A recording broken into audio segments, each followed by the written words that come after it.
ঘড়িতে এখন ৫টা ২৫ টাইম হয়ে গেছে। আমাদের ট্রেনও প্ল্যাটফর্মে ঢুকে গেছে। আজকে আমরা যাব নবদ্বীপ মায়াপুর ইস্কন মন্দিরে। তাই ট্রেনের জন্য অপেক্ষা করতে, করতে ট্রেনও ঢুকে গেছে দেখতেই পাচ্ছ। তাই আর দেরি না করে ট্রেনের মধ্যে উঠে পড়বো এবারে। আমাদের ট্রেন স্টেশন থেকে ছেড়ে দিয়েছে। দেখো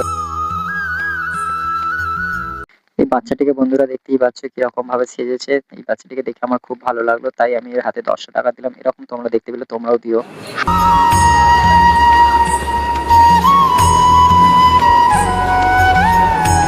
ট্রেনে কথা বলতে বলতে আনন্দ করতে করতে চলে এলাম নবদ্বীপ ধাম।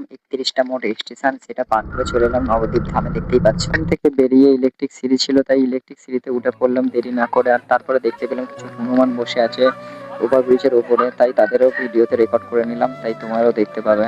আর এরকম হনুমানগুলো এমনিতে কিছু করে না, মাঝে সাঝে ফোন টোন কেড়ে নেয়। তো আমার এক জায়গায় ঘুরতে গেছিলাম, সেখানে ফোন কেড়ে নিয়েছে, তাই তোমরাও সতর্ক থাকবে।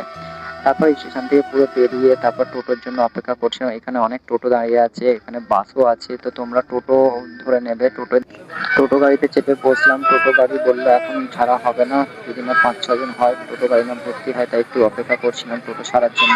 আর একটা জিনিস বলতে তোমাদের ভুলে গেছিলাম, এই দাদা এবং মেয়ে তার সাথে আমাদের ট্রেনেতেই দেখা হয়েছিল, তাই ওনাদের সাথে কথা বলতে বলতে আমাদের সাথে একটা ভালো বন্ধুত্ব হয়ে গেছিল, সম্পর্ক হয়ে গেছিল। তো আমি যেহেতু ফার্স্ট টাইম যাচ্ছি, তাই ওনাদেরকে একটু হেল্প নিয়েছিলাম। তারপর কথা বলতে বলতে নবদ্বীপ লঞ্চ ঘাটে চলে এলাম। সেখানে টিকিট কাটার জন্য আমরা দাঁড়িয়েছিলাম। এই দাদা বললো যে আমি টিকিট কাটছি, তাই জন্য ওনার হাতে টাকা দিয়ে তারপর ১০ টাকা করে লঞ্চে টিকিট কাটার পরে আমরা লঞ্চের দিকে এগিয়ে যাচ্ছি। দেখতেই পাচ্ছ লঞ্চে অনেকটাই ভিড় হয়েছে, আগে থাকতে অনেক লোক ওখানে গিয়ে বসে আছে, দাঁড়িয়ে আছে। তো আমরা আস্তে আস্তে ফার্স্ট বার লঞ্চে উঠবো। এদিক সেদিক তাকিয়ে তাকিয়ে ভিডিও বানাতে বানাতে যাচ্ছিলাম, কত লোক ওইদিকে আছে এদিকেও আছে। তো আমরা গেছিলাম রথের দিনকে, তাই অনেকটা ভিড়ও হয়েছিল। লঞ্চ এবার আস্তে আস্তে ছাড়বার জন্য রেডি হচ্ছে। ওখানে দেখতেই পাচ্ছ ওখানে একটা সামনে গঙ্গা ঘাট আছে, সেখানে সবাই মানুষ চান করছে। আর লঞ্চের মধ্যে অনেক ভিড়ও হয়েছিল, তাই আমাদের ঘুরিয়ে দেখালাম। আর এবার দেখতে পাচ্ছ লঞ্চ ছেড়ে দিয়েছে। লঞ্চে ওইদিকে একটা নৌকা আছে, সেখানে অনেক ভিড় হয়েছে। যেহেতু রথযাত্রার উপলক্ষে আমরা গিয়েছিলাম সেই সময়, সেই দেখতেই পাচ্ছ ভাগীরথী নদীর ওপর দিয়ে আমরা যাচ্ছি। আর লঞ্চের ভিতরে বিশাল ভিড় হয়ে আছে, সব লোকজন অপেক্ষা করছে মায়াপুর ইস্কন মন্দিরে যাওয়ার জন্য দীর্ঘ আগ্রহের সাথে। বহু ভক্ত এখানে আছে।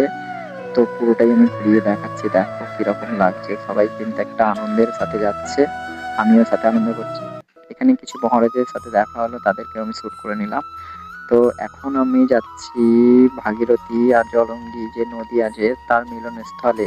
এখানে তোমরা ভালোভাবে দেখলে বুঝতে পারবে যে এখানে দুটো নদীর জল পরস্পর বয়ে যাচ্ছে, কিন্তু মিশিত হচ্ছে না। দেখো এখানে দেখো ভাগীরথী আর জলঙ্গি নদী, সাদা কালো জলটা দেখতেই পাচ্ছ। এটা কোনোদিনও মিশে যায় না পরস্পরের মধ্যে, পরস্পর কিন্তু একইভাবে প্রবাহিত হয়, কোনোদিনও এরকম ভাবে মিশে যায় না। তোমরা যদি এদিকে আসো তাহলে ভালো করে দেখতে পাবে নিজের চোখে, তখন তুমি বুঝতে পারবে যে কিভাবে এটা।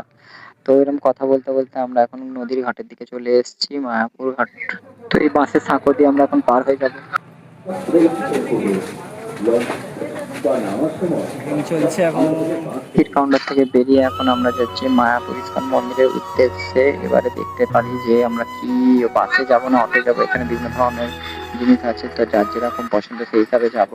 তো এই দেখতে পাচ্ছি শ্রী চৈতন্য মঠ, মঠের দিকে যাব। তো আমরা ভাবছি যে পায়ে হেঁটে নয়, এবারে টোটো করেই চলে যাব। তাই আমরা একটু হেঁটে গিয়ে টোটোতে গিয়ে বসলাম। টোটোর ভাড়া মাত্র ১০ টাকা, তাই তোমরাও ১০ টাকা দিয়ে টোটোয় বসতে পারো, কিংবা পায়ে হেঁটেও যেতে পারো। সামান্য ৫ থেকে ৩ মিনিটের রাস্তা। বন্ধুরা দেখতেই পাচ্ছ আমরা মায়াপুর ইস্কন মন্দিরের সামনে চলে এসেছি।